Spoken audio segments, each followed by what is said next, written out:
एक विशाल जंगल का एक बड़ा हिस्सा भेड़ियों की सरकार के अधीन था और दूसरा छोटा हिस्सा भेड़ों की प्रभुता के तहत था। अक्सर इन दोनों में किसी न किसी बात पर लड़ाई छिड़ जाती थी। भेड़िए खूंखार और शक्तिशाली थे, इसलिए भेड़ों ने अपनी सुरक्षा के लिए कुत्तों को पाला था। जब भेड़िए उन पर हमले करते तो ये कुत्ते उनका मुकाबला करते और भेड़ियों को भगा देते। कुत्तों के कारण भेड़ें सुरक्षित थीं। जब सूरज जंगल के पीछे ढल रहा था तो भेड़ें एक साथ इकट्ठा हो गईं, जबकि उनके कुत्ते सतर्क होकर चारों ओर खड़े थे, किसी भी खतरे के संकेत का इंतजार कर रहे थे। एक नाटकीय दृश्य में भेड़िए जंगल के किनारे छिपे हुए थे। उनकी आंखें शाम की रोशनी में चमक रही थीं, जबकि भेड़ें बेफिक्र होकर घास खा रही थीं और उनके सुरक्षात्मक कुत्ते उन पर ध्यान दे रहे थे। एक तनावपूर्ण क्षण में भेड़ियों का झुंड भेड़ों की ओर बढ़ने लगता है। उनके शरीर तान और कार्रवाई के लिए तैयार होते हैं, जबकि कुत्ते दहाड़ते हुए भेड़ों के सामने खड़े होते हैं। एक भयंकर टकराव होता है जिसमें कुत्ते भेड़ियों पर जोरदार भौंकते हैं। उनका फर विरोध में खड़ा होता है, जबकि भेड़ें उनके पीछे सुरक्षा। जब भेड़ियों और भेड़ों को आपस में लड़ते लड़ते एक अवधि बीत गई तो जंगल के कुछ अन्य बड़े जानवरों ने बीच में पड़कर दोनों में सुलह करा दी। तय हुआ कि दोनों तरफ से ऐसी गारंटी दी जाए कि शांति कायम रहे।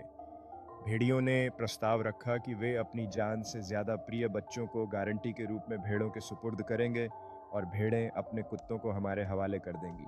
भेड़ियों ने गंभीर और संकल्पित नजरों से अपने छोटे कुत्तों को पास बुलाया। उनकी आंखों में डर और उम्मीद का मिश्रण था, जैसे वे उन्हें समर्पित करने के लिए तैयार थे। भेड़ें एक घेरे में खड़ी थीं। उनके वफादार कुत्ते उनके किनारे चिंतित होते हुए भी संकल्पित दिख रहे थे, जैसे वे इस समझौते पर विचार कर रहे थे। समझौते के इस पल में बुद्धिमान पुराना भालू खड़ा था। भेड़ियों और भेड़ों के बीच शांति का संकेत देते हुए एक पंजा उठाए। दोनों तरफ के जानवर एक दूसरे को ध्यान से देख रहे थे, जबकि भालू उनकी नजरें को बारीकी से देख रहा था। भेड़ियों ने धीरे धीरे अपने छोटे कुत्तों को भेड़ों की ओर धकेलते हुए अपने चेहरों पर चिंतित भावनाएं व्यक्त की, जैसे वे शांति की ओर एक महत्वपूर्ण कदम उठा रहे हों। एक भेड़ का कुत्ता भेड़ों के पास सुरक्षा। ये बात भेड़ों को पसंद आई और समझौता तय पा गया। भेड़ों ने अपने कुत्ते भेड़ियों को दे दिए और भेड़ियों ने अपने बच्चे भेड़ों के हवाले कर दिए। अभी तो थोड़ी ही देर गुजरी थी कि भेड़ियों के बच्चों ने अपनी माताओं को याद करके रोना और चिल्लाना शुरू कर दिया। उनकी आवाज सुनकर भेड़िए दौड़े दौड़े आए और गुस्से में भेड़ों से कहा कि तुमने शांति का उल्लंघन किया है। आखिर हमारे बच्चों को क्यों मार रही हो?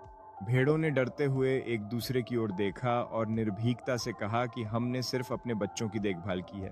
भेड़ियों ने एक दूसरे की ओर देखा और उनके बीच एक अजीब सी चुप्पी छा गई। थोड़ी देर के लिए दोनों पक्षों के बीच संतुलन बना रहा, लेकिन अचानक भेड़ियों के बच्चों की चीखें फिर से उठने लगीं और सभी की नजरें उधर ही चली गईं। भेड़ियों ने अपनी बच्चों की पीड़ा को सुनकर और भी गुस्से में आ गए। भेड़ें डरते हुए अपने प्यारे मेमनों को सिखाने लगीं कि कैसे स्थिति को संभालना है।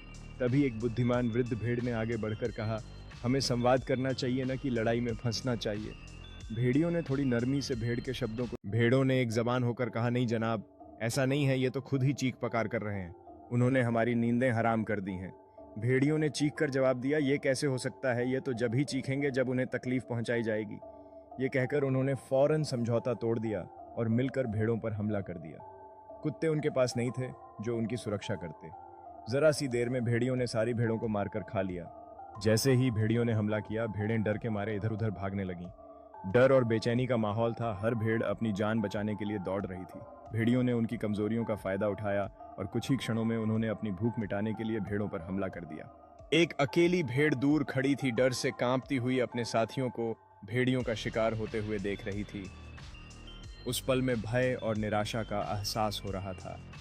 जमीन पर खून और फर बिखरा हुआ था, जबकि भेड़िए आपस में खुश होकर अपनी जीत का जश्न मना रहे थे। सूरज की रोशनी धुंधला रही थी और एक उजाड़ घास का मैदान दिखाई दे रहा था, जहां कुछ भेड़ें दूर से देख रही थीं। उनकी आंखों में भय और अविश्वास था। भेड़िए अपनी जीत का जश्न मना